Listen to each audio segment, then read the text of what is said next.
ओम शांति। आज प्यारे मीठे बाबा की मुरली मंथन की डेट है 12 अक्टूबर 2022।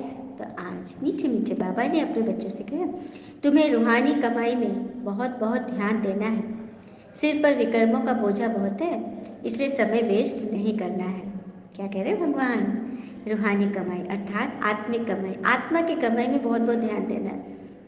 आत्मा जो खोटा सिक्का बने है ना, उसको खरा बनाने के लिए ज्ञान का मनन करना है, धारण करना है, सेवा करनी है, समय वेस्ट नहीं करना है, क्योंकि सिर पर विकर्मों का बहुत बोझा है। और कहते हैं ना, किसी भी काम को कल पर मत टालो, क्योंकि कल का दूसरा नाम वक्त है और वक्त कभी लौट कर नहीं आता। चलिए कथा सुनते हैं। एक बार की बात है, ठाकुर जी का एक बहुत प्यारा भक्त था जिसका नाम अवतार था। वह छोले बेचने का काम करता था। उसकी पत्नी रोज सुबह सवेरे उठकर छोले बनाने में इसकी मदद करती थी। एक बार की बात है, एक फकीर जिसके पास खोटे सिक्के थे, उसको सारे बाजार में कोई वस्तु नहीं देता था, लेकिन वो अवतार के पास छोले लेने आया। अवतार ने इसका खोटा सिक्का देख कर भी उसे छोले दे दिए। 4-5 दिन उस फकीर ने अवतार को खोटे सिक्के ही दिए और छोले लेकर चलता बना। जब सारे बाजार में यह बात फैल गई कि अवतार तो खोटे सिक्के भी चला लेता है,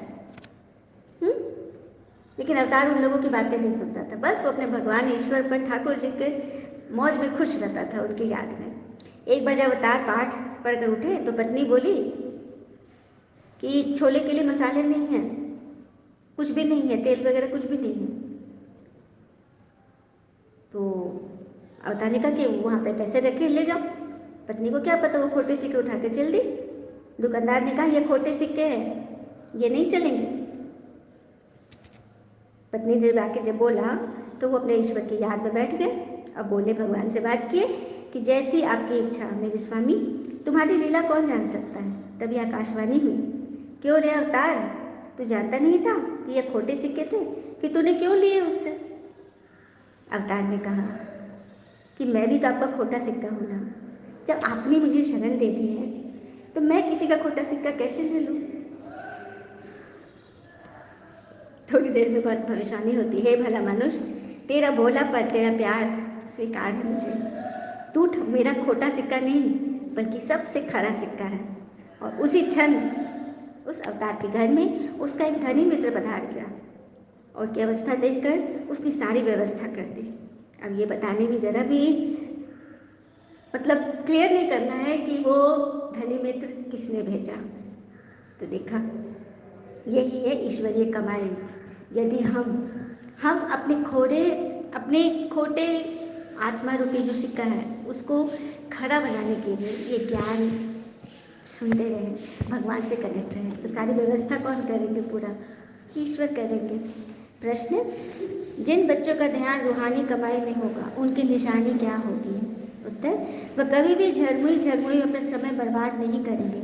शरीर निर्वाह करते भी रूहानी कमाई में समय लगाएंगे। सुबह उठकर बहुत बहुत प्यार से बाबा को याद करेंगे, याद से आत्मा उड़ती रहेगी। वे पिता समान रहमदिल बन अपने ऊपर और सर्व के ऊपर रहम करेंगे, सबको भगवान का परिचय देंगे। तो समझ में आया? जो बच्चे रूहानी कमाई में लगे हैं उनकी निशानी, वे कभी भी अपना झरमुई अर्थात गॉसिप में, इधर उधर की बातें, व्यर्थ बातों में समय बर्बाद नहीं करेंगे। काम धंधा करते हुए ईश्वर की याद में रहेंगे, रहमदिल रहेंगे, सर्व पे रहम करेंगे। देखो, जो अच्छा कर रहा है उसके साथ रहम करना इजी है, जो आपके लिए बुरा कर रहा है उस पर रहम दिखाओ, कि वो उसको भी समझ में नहीं है कि वो कितना बुरा कर रहा है। जैसे क्राइस्ट का उदाहरण है, उनके ऊपर कीलें ठोकी जा रही थी, लेकिन वो क्या कर रहे थे? उन लोगों के लिए भगवान से दया की भीख मांग रहे थे कि इनको पता नहीं है कि इनसे क्या गुनाह हो रहा है, इनको रहम करना, इनको क्षमा करना। तो ये तो बहुत बड़ी बात होगी। लेकिन यदि बातों की कील आपको लग रही है किसी की, तो उसके लिए रहम तैयार रखो।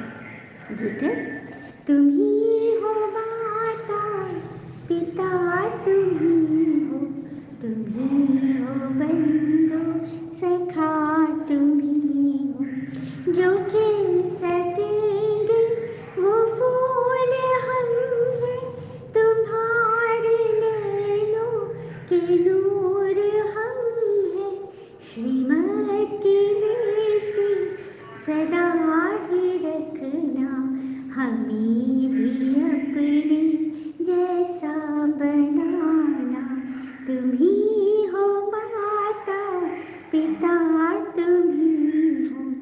तुम ही हो बंधु सखा, तुम ही हो। ओम शांति। बच्चों ने गीत में माता पिता की महिमा सुनी? जैसे घर में पिता माता और बच्चे रहते हैं ना, तो बाबा कह रहे हैं कि सबको बताओ। गीता में भी लिखा हुआ है ना, भगवान उवाच, तो पहले भगवान का परिचय देना चाहिए, तो सबकी बुद्धि ऊपर चली जाती है। जब ईश्वर का नाम आता है ना, तो हमारी बुद्धि कहाँ जाती है? ऊपर। तो सबसे ऊंचा है परमपिता परमात्मा निराकार शिव बाबा, जिसे भोले बाबा कहते हो। फिर है ब्रह्मा विष्णु शंकर जी। तो मात पिता किसे कहते हैं? मात पिता, कल भी बाबा ने बोला था ना, परमात्मा है पिता, और ब्रह्मा जिनके तन में भगवान ने प्रवेश किया वो है बड़ी माँ अर्थात ब्रह्मा। तो यही मात पिता का परिचय सबको दो। और तुमको निश्चय है कि यही है शिव बाबा निराकार हमारे पिता हैं, तो उनको याद करना चाहिए ना। पर तो बच्चे भूल जाते हैं, अपना टाइम वेस्ट कर लेते हैं। क्योंकि कहते हैं ना, आसानी से प्राप्त होने वाली वस्तु हमेशा याद नहीं रहती, और जो हमेशा साथ देने वाली है वो आसानी से मिलती नहीं। तो आसानी से हमें ईश्वर मिल गए तो उनको हमेशा साथ रखना है ना, क्योंकि जिस चीज़ के लिए बहुत ज़्यादा कीमत अदा करते हैं उसकी हम बहुत वैल्यू रखते हैं। लेकिन यहाँ भगवान मुफ्त में मिल गए तो उनका कितना मान रखना चाहिए, जिसमें ना कोई खर्चा। तो कहते हैं ना, हींग लगे ना फिटकिरी और रंग चोखा। इसलिए बाबा कहते हैं कि बच्चे अपना टाइम वेस्ट मत करो। कई बच्चे बहुत टाइम वेस्ट करते हैं, पता है ना, कि कर्मों का भारी बोझा सिर पर है, तो उसको इसी एक जन्म में निकालना है। तो एक एक सेकंड की कीमत है। ब्रह्मा मुख द्वारा रचा हुआ तुम्हारा ब्राह्मण कुल मशहूर है, सर्वोत्तम है। तो सबको समझाने के लिए यह बताना जरूरी है कि तुम्हारा ब्राह्मण कुल सबसे उत्तम है, क्योंकि ब्राह्मण से ही तुम देवता बनते हो। वैरायटी धर्मों का झाड़ है ना, वह भी अच्छा है। और बच्चों को स्वदर्शन चक्रधारी बनना है, तो चक्र का भी नॉलेज रखना है। ये चक्र क्या है? स्वदर्शन चक्र अर्थात स्व का दर्शन, अपनी आत्मा के 5 स्वरूपों का दर्शन। सबसे पहला स्टेज है इनिशियल आत्मा स्वरूप में, पॉइंट ऑफ लाइट। दूसरा है आदि स्वरूप में, देवी देवता स्वरूप में, लेकिन वहाँ पूजन और गायन नहीं, देवी देवता 16 कलश संपूर्ण, देवता समान। तीसरा है पूज्य स्वरूप, द्वापर से जब भक्ति शुरू होती है तुम्हारी पूजा शुरू होती है, ये हमारी आत्मा का तीसरी स्टेज है। चौथा फिर ब्राह्मण स्वरूप, संगम युग में परमात्मा आते हैं, तो हम बच्चों को भगवान इस ज्ञान श्रीमत से ब्राह्मण बनाते हैं। और पांचवा है फरिश्ता, जब हम संपूर्ण रीति से ब्राह्मण बनेंगे तब हम बन जाएंगे फरिश्ते। तो यही है स्वदर्शन चक्र। इसको कैसे फिराना है, कैसे इस पर योग करनी है, उसकी बहुत सारी वीडियो बनी है। आप 5 स्वरूप का अभ्यास की मतलब लिंक पर टाइप कीजिए, आपको एक से स्वदर्शन चक्र के अभ्यास की वीडियो मिल जाएगी। तो ये बाबा ने बोला चक्र फिराना, तो हर एक को ये चक्र फिराना। फिर बाबा बोलते हठ योग भी एक प्रकार की हिंसा है, हठ योग, क्योंकि वो शरीर को कष्ट देते हैं। एक पैर पर खड़े होते हैं, उल्टा लटक जाते हैं, पता नहीं क्या क्या करते हैं। लेकिन तुम्हारा तो यह अहिंसक योग, हिंसक और अहिंसक को भी सिद्ध करना है। कई तो शरीर की तंदुरुस्ती के लिए अनेक क्रिया करते हैं, वह कोई फिर परमात्मा से नहीं मिलते। हठ योग को भी योग कह देते हैं, हठ को भी योग शब्द जोड़ दिया, योग माने याद। योग आश्रम भी कई बने हैं, लेकिन वहाँ परमात्मा से योग नहीं कराया जा रहा। ईश्वर का सिखाया हुआ योग है यह राजयोग। इस बात पे समझाओ कि ईश्वर ही योग सिखा सकते हैं। जिनका बुद्धि योग सारा दिन झरमुई झरमुई में होगा वो क्या समझा सकेंगे, मतलब जो खुद समझेंगे वही तो समझाएंगे।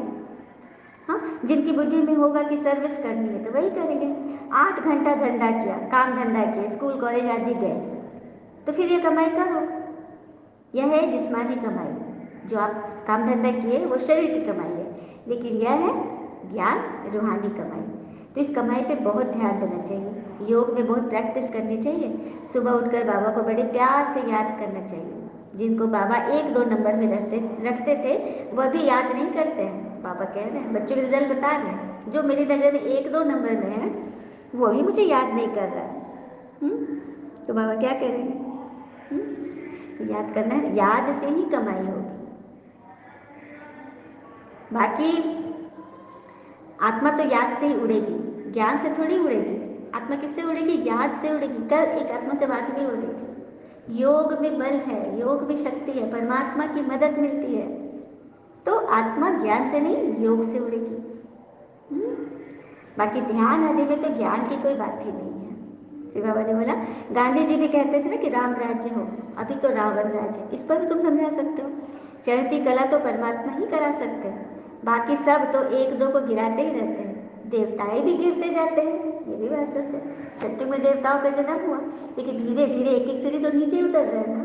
चढ़ने की वाली कला तो है नहीं, तो चढ़ने की कला है तुम ब्राह्मणों की, तुम हर सेकेंड ऊपर चढ़ते हो। फिर बाबा ने बोला, अपने भाई बहनों पर बहुत रहम करना चाहिए। बाबा रहम दिल है ना। मेरा आना भी भारत में होता है, शिव जयंती भी भारत में मनाई जाती है, परंतु जानते कोई नहीं। समझो क्राइस्ट की जयंती मनाते हैं तो उनके कर्तव्य को जानते हैं, लेकिन शिव की जयंती मनाते हैं लेकिन उनके कर्तव्य को नहीं जानते। इसलिए बाबा कहते हैं ना कि सबको बताओ। बाबा ने आज बहुत सटीक पॉइंट बोला कि देखो, मोहम्मद गजनबी ने मंदिर लूटा, सोमनाथ का मंदिर है, कितने सारे मंदिर लूटे, वो आए थे ना ये लुटेरे लोग, जो आतताई लोग। पर तुमको यह नहीं मालूम कि हमारे बाबा अर्थात अल्लाह का मंदिर है, तब थोड़ी ना लूटते। यदि उनको पता रहता कि ये भोले बाबा शिव ही खुदा भी है, साईं भी है, मालिक भी है, वाहिगुरु सब है, तो भलवश शिव को माथा टेकते हैं। परंतु जान जाए तो कभी न लूटे। हाँ, मंदिर में थोड़ा सा झुका देंगे, लेकिन ये जान जाए कि मेरा अल्लाह का मंदिर है, अल्लाह का धाम है, तो कभी न लूटे। तो ये किस बात से ये भेद आ गया है? सिर्फ गीता में श्री कृष्ण का नाम डालने से यह सब कुछ हो गया। गीता भगवान शिव ने गाई, श्री कृष्ण आधार थे, उनके तन में प्रवेश करके बाबा ने ही सुनाया। इस बात को क्लियर करो तो सारा कुछ क्लियर हो जाएगा। बच्चों को बहुत खुशी होनी चाहिए कि हम अपने राजाई स्थापन कर रहे हैं, तो औरों को भी रास्ता बताकर प्रजा बनानी चाहिए ना। बड़ी मेहनत है, बाबा कह रहे हैं। अच्छा, मीठे बच्चों प्रति भगवान की नमस्ते, हम बच्चों के भी प्यारे बाबा को नमस्ते। धारणा के लिए मुख्य सार, पहली पॉइंट, स्वदर्शन चक्रधारी बनना है। हम ब्राह्मण चोटी हैं, ईश्वरीय संप्रदाय के हैं, इस नशे में रहना है। अपना समय बाबा की याद में सफल करना है, रूहानी सर्विस में बिजी रहना है, बाबा पर पूरा पूरा बलिहार जाना है। तो अपना समय बर्बाद नहीं करना, सफल करना है, स्वदर्शन चक्रधारी बनना है। हम ब्राह्मण चोटी है, ईश्वरीय संप्रदाय के, इस नशे में रहना है। वरदान है, एक रस स्थिति के आसन पर मन बुद्धि को बिठाने वाले सच्चे तपस्वी भव। एक रस स्थिति के आसन पर मन बुद्धि को बिठाने वाले सच्चे तपस्वी भव। तो कैसे बनेंगे? तपस्वी सदा आसनधारी होते हैं, वे कोई न कोई आसन पर बैठकर तपस्या करते हैं। हम सब ने देखा ना ऋषि मुनि को, किसी न किसी आसन पर बैठकर तपस्या करते हैं। आप तपस्वी बच्चों का आसन है एक रस स्थिति अर्थात फरिश्ता स्थिति। और फरिश्ता अर्थात जिनका फालतू व्यर्थ बातों से, मन गूंजने वाली बातों से, क्वेश्चंस की बातों से, किसी भी उल्टे सुलटे बातों से कोई ताल्लुक नहीं। यही है एक रस स्थिति अर्थात फरिश्ता स्थिति। इन्हीं श्रेष्ठ स्थितियों के आसन पर स्थित होकर तपस्या करो। जैसे स्थूल आसन पर शरीर बैठता है, तो इस तरह की एक रस स्थिति पर मन बुद्धि को बिठा दो, और जितना समय चाहो, जितना देर चाहो, जहाँ चाहो आसन पर बैठ जाओ। क्योंकि मन बुद्धि का आसन तो हम कहीं भी बिठा सकते हैं। बाजार में भी हम ईश्वर की याद में बैठ सकते हैं, और नहीं तो पूजा स्थल में भी, अच्छे अच्छे सुगंधित वातावरण में भी हम ईश्वर को याद नहीं कर सकते। ये तो हमारी अंदर की बुद्धि पर है, हमारी संयम पर है, हमारी पवित्रता पर है। इस समय श्रेष्ठ स्थिति के आसन पर बैठने वालों को भविष्य में राज्य का सिंहासन प्राप्त होता है। तो अभी जो स्वराज अधिकार प्राप्त कर लेते हैं, वही तो फिर भविष्य का विश्व राज्यभार प्राप्त करते हैं। स्लोगन, दूसरों के विचारों को अपने विचारों से मिलाकर सर्व को सम्मान देना ही माननीय बनने का साधन है। दूसरों के विचारों को अपने विचारों से मिलाकर सर्व को सम्मान देना ही माननीय बनने का साधन है। दूसरे के विचारों को पहले स्वीकार करो। अच्छा, पहले क्या होता था? पहले आयु में बड़े का सम्मान होता था, लेकिन अब इस घोर कलयुग में क्या होता है? जो आय में बड़े होते हैं उनका सम्मान होता है। तो हमें क्या करना है? हमारे लिए सब बराबर, हमें सबका सम्मान करना है, दूसरे के विचारों को रिगार्ड देना है, तभी हम बनेंगे माननीय। अच्छा, ओम शांति। शुक्र है मुझे बाबा, वो बाबा के प्यारे प्यारे बच्चे। All is well always. ओम शांति।